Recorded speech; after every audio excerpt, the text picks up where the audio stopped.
Todos gostam de falar sobre o tempo. Geralmente, isso significa falar da temperatura. Frígida no inverno ou tórrida no verão, a temperatura é uma parte integrante de nossas vidas. Aquela bela física que nos foi ensinada por Newton nos diz muito pouco sobre a temperatura. Mas há uma conexão. Quando eu levanto este bloco, estou lutando contra a gravidade. Agora, o bloco possui energia potencial. Se libero essa energia potencial, ela se transforma em energia cinética. Veja o que aconteceu agora. A energia cinética desapareceu. A energia potencial desapareceu. Meu trabalho desapareceu. Não é que ache que ninguém reconhece o meu esforço, mas o que aconteceu com ele? A resposta é que ele se transformou em calor. Movimento aleatório de átomos e moléculas. A prova disso é que a mesa está um pouco mais quente agora do que estava antes. Assim, existe alguma conexão entre temperatura e o movimento de átomos e moléculas. Essa conexão é o nosso assunto de hoje.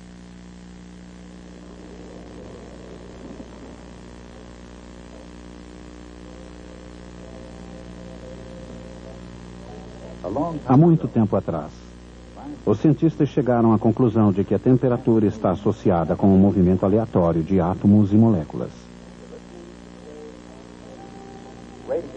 Estou em sintonia com a KNT, a rádio KNT de Hot Springs.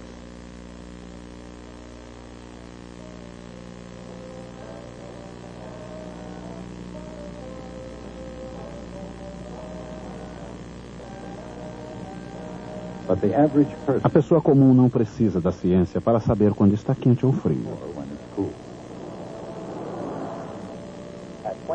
Há 25 minutos atrás, o mercúrio ultrapassou 112 graus Fahrenheit e ninguém sabe onde irá parar. Mas voltemos aos sons suaves que lhes são oferecidos por Packard, a marca de distinção.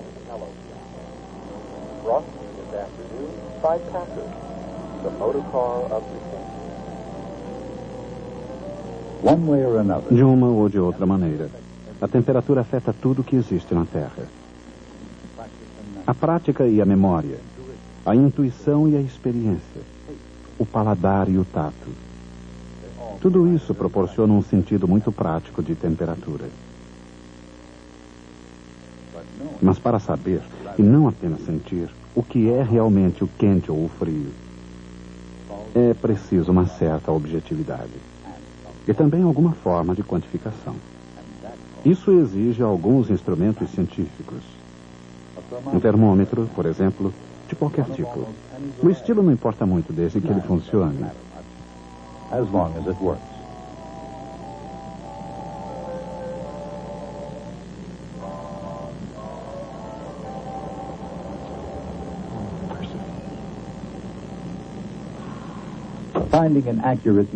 Encontrar um meio preciso de medir a temperatura pode ser um desafio.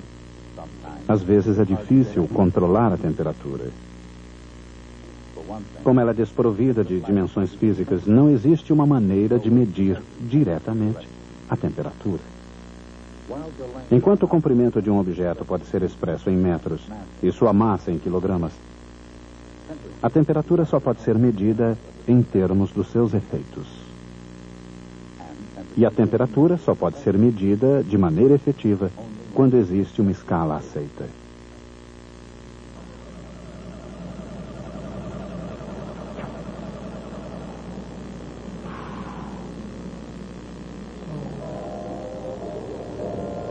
Observada numa escala Fahrenheit, ainda predominante nos Estados Unidos, ou na escala Celsius. As escalas de temperatura são escalas científicas eficazes porque oferecem padrões de comparação.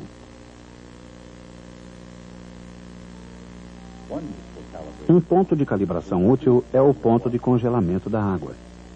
Na escala Celsius, a água congela a 0 grau. Na escala Fahrenheit, ela congela a 32 graus. Outro ponto de calibração confiável é o ponto de ebulição da água. A água ferve a 212 graus Fahrenheit, ou 100 graus centígrados na escala Celsius. Mas a água e as pessoas não são as únicas afetadas pela temperatura, qualquer que seja o seu método de medição. A temperatura também pode afetar a pressão. Pressão é a força exercida por área unitária, neste caso, no tecido de um balão. Obviamente, a pressão é afetada pelo calor. Mas essa não é a única maneira de encher um balão. De que maneira o gás enche um balão? Ou, dito de outra forma, como o gás exerce pressão contra uma parede sólida? Cada vez que uma molécula de gás atinge uma parede, ela dá um pequeno impulso à superfície. Ao voltar do encontro com a parede, a molécula altera sua quantidade de movimento.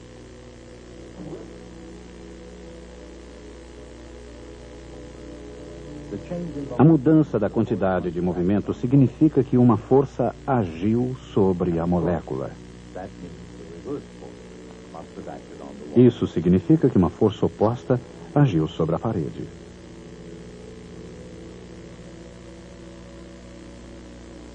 À medida que um número cada vez maior de moléculas atinge a parede, os impulsos individuais começam a se fundir. Numa velocidade que mal podemos imaginar, até mesmo num gás comum como o ar, ocorrem choques constantes de moléculas contra as paredes, ocasionando uma pressão uniforme. Este fenômeno é ilustrado por um cálculo de computador do tipo usado hoje pelos cientistas em suas pesquisas. O pistão e cada átomo são programados para obedecer às leis de Newton e depois liberados. O pistão está caindo como se estivesse sobre a força da gravidade, mas é sustentado pelos átomos que com eles colidem. A massa na parte mais alta do pistão mostra a intensidade da pressão. Esse tipo de cálculo é chamado simulação dinâmica molecular. Essa simulação pode ajudar a explicar por que é preciso combustível para manter um balão de ar quente no alto.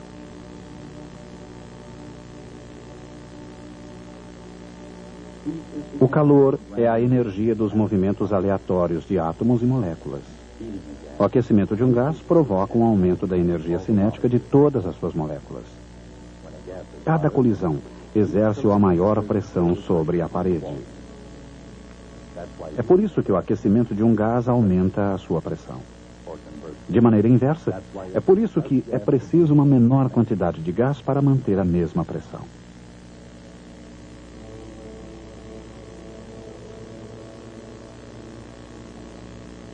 Em virtude do aquecedor, um menor número de moléculas é necessário para proporcionar o equilíbrio de pressão de dentro do balão.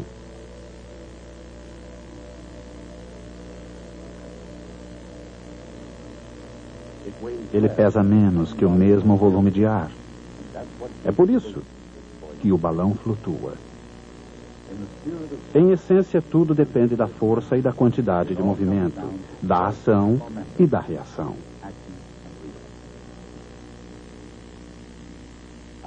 Isaac Newton escreveu um livro sobre força, quantidade de movimentos, ação e reação. O livro tinha algo a dizer sobre a pressão e volume de um gás. E o que ele disse foi uma surpresa, porque ele provou que até mesmo o grande Sir Isaac podia estar enganado. A explicação correta, baseada firmemente nas leis da mecânica de Newton, mas não na teoria dos gases de Newton, foi oferecida por cientistas do século XIX. Joule, Maxwell e Boltzmann. Expresso em termos modernos, eles descobriram que a pressão de um gás é proporcional ao número de moléculas e inversamente proporcional ao volume. É também proporcional à energia cinética média de uma molécula. Aplicando-se as leis de Newton do movimento, as moléculas individuais de gás descobriram que a constante de proporcionalidade é simplesmente 2/3. Esse grande prognóstico teórico surgiu como uma resposta ao conhecimento experimental cada vez maior sobre a natureza dos gases.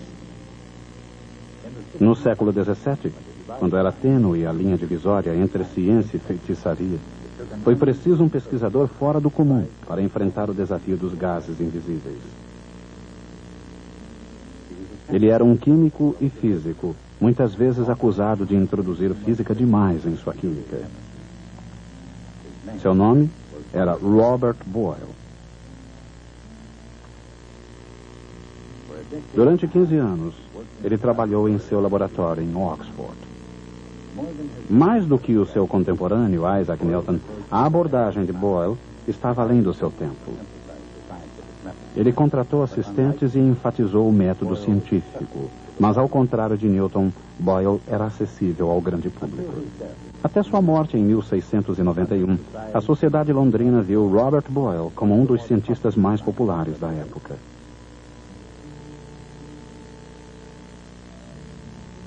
Boyle foi um dos primeiros praticantes da abordagem quantitativa.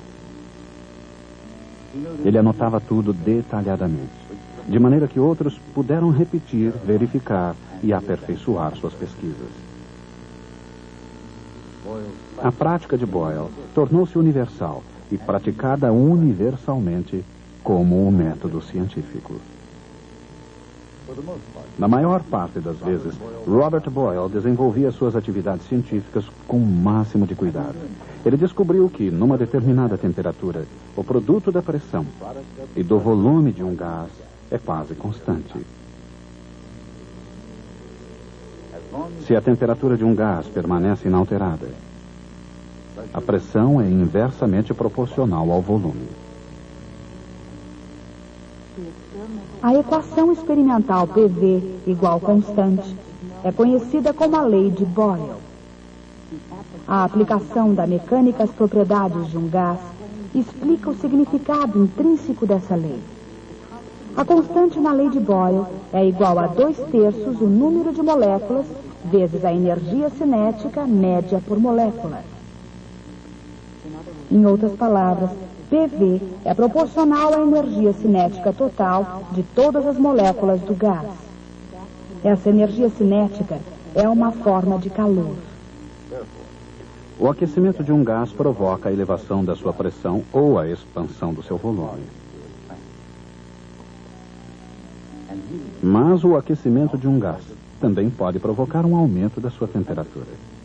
Isso significa que a temperatura está relacionada à pressão e ao volume. Mas de que maneira?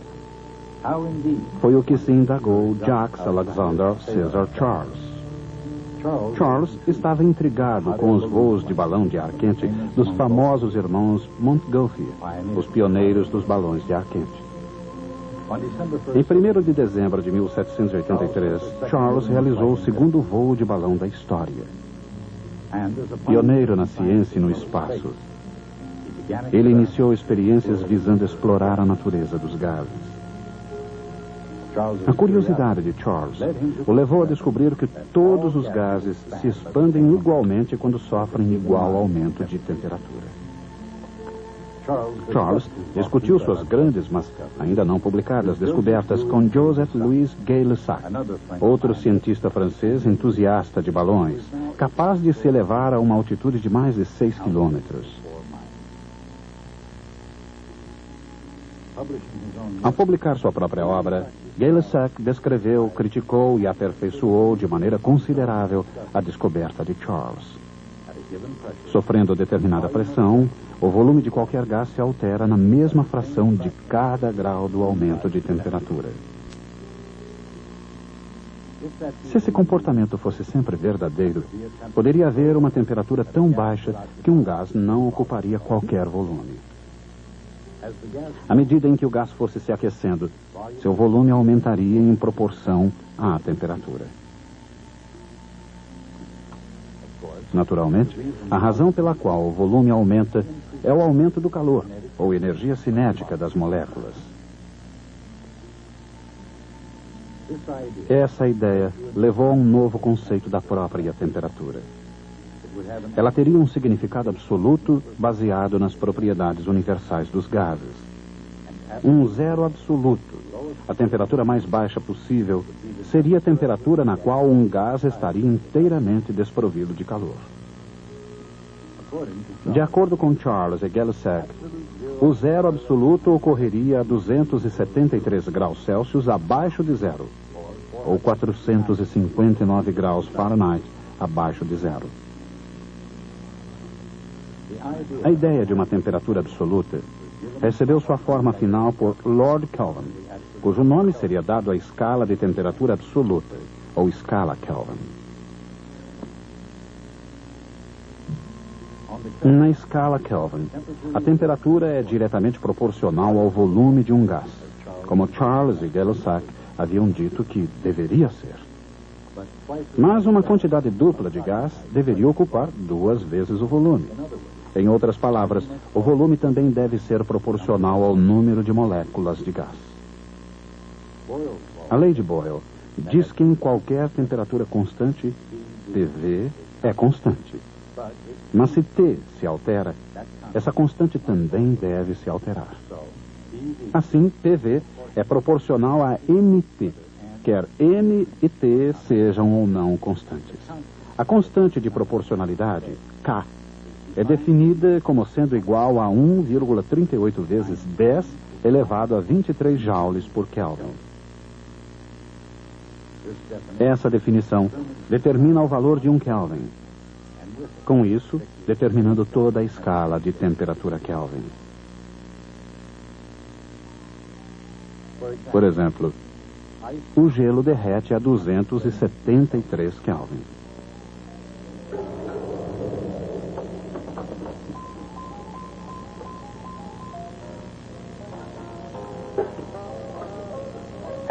E o ponto de ebulição da água é 373 kelvins. Não estou aqui. Não tinha certeza se ela iria conseguir. Vejam, tentei dirigir mais devagar e a situação piorou. Dirigir mais rápido também piorou. Graças a Deus encontrei um posto com o mecânico. Vou lhes contar uma coisa. I'll bring it up front so you can look at it right now. A temperatura ambiente é de cerca de 300 kelvins.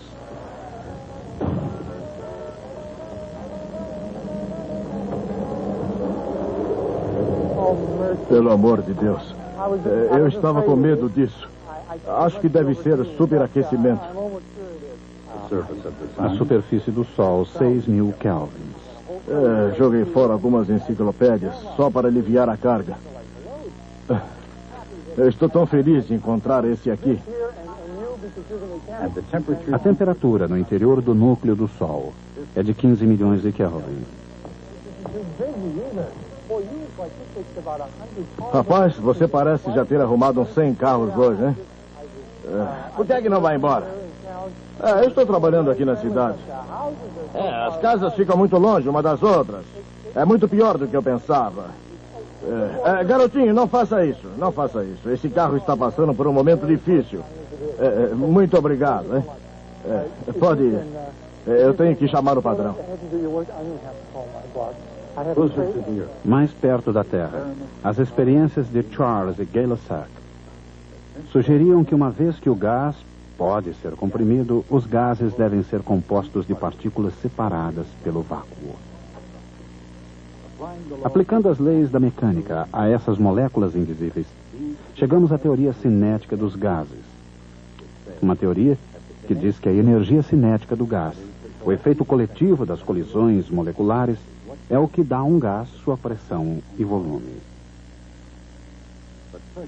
Mas pressão vezes volume também está relacionada à temperatura absoluta.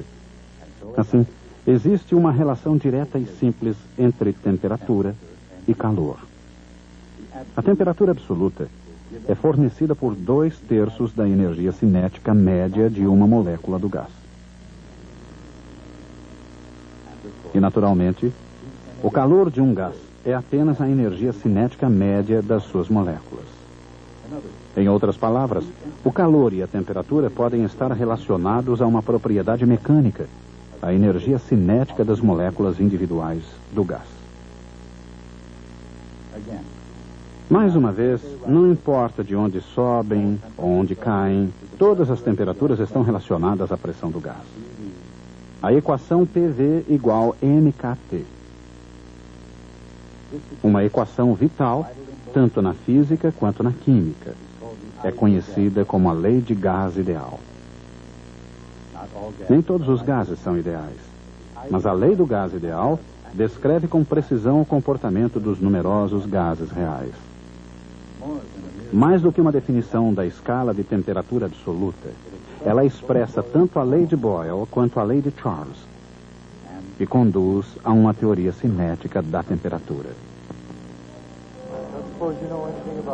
Não sei se você entende de carros. Se entende, diga logo, por favor. Aqui certamente temos problemas. Eu sou um vendedor de enciclopédias. Eu vou lhes mostrar parte do material que tenho comigo, mas... E esses sons suaves nos trazem a hora certa aqui na KMT. E agora uma mensagem do nosso patrocinador.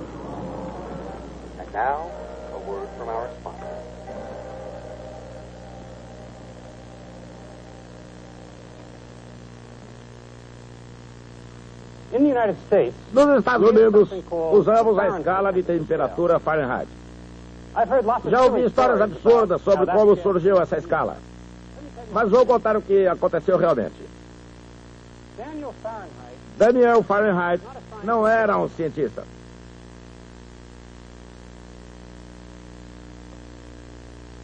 Era um comerciante polonês que no século XVIII decidiu se aperfeiçoar no novo ramo da fabricação de instrumentos científicos. Ele via um grande futuro nos termômetros calibrados. Soube que um astrônomo dinamarquês chamado Olaus Rømer sabia fazer esses instrumentos. Viajou então para a Dinamarca com o objetivo de ver Rømer calibrar os seus termômetros. Rømer inventara sua própria escala de temperatura, que da mesma forma que a de Celsius, se baseava no ponto de congelamento e no ponto de ebulição da água. Mas a escala era diferente da escala de Celsius. Em primeiro lugar, Rømer construiu uma escala de 0 a 60 graus e não de 0 a 100 graus. A escala de 0 a 60 correspondia provavelmente aos graus de uma circunferência. A segunda diferença é que Rømer não gostava de números negativos. Assim, quando mergulhou seu termômetro em água gelada, ele não marcou esse ponto como 0 grau, e sim como 7,5 graus, deixando 1/8 da escala para baixo.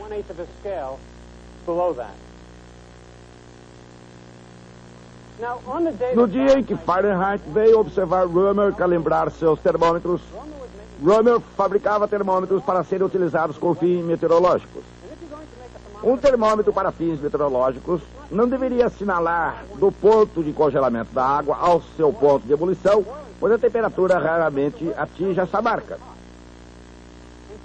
Rømer fez uma marca no ponto de congelamento e outra marca assinalando a temperatura do corpo humano.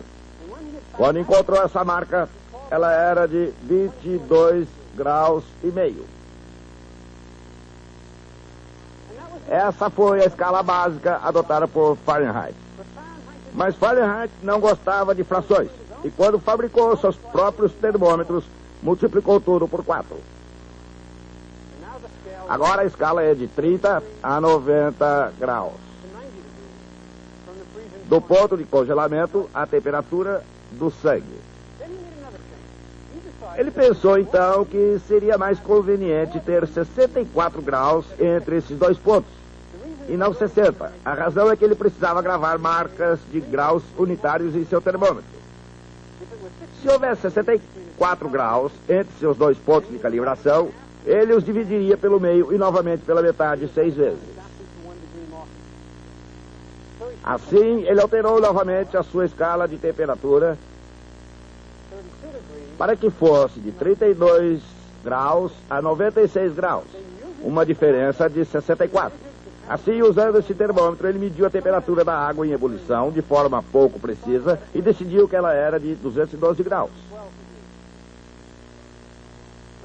Depois da sua morte, a temperatura de 212 graus foi definida como a temperatura da água em ebulição.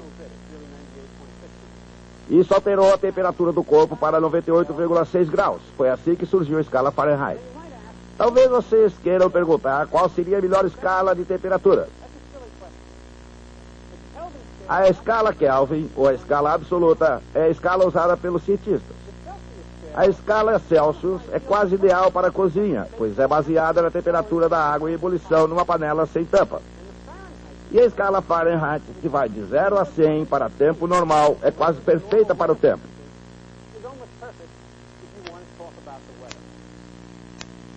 Bom, é isso aí. Até a próxima.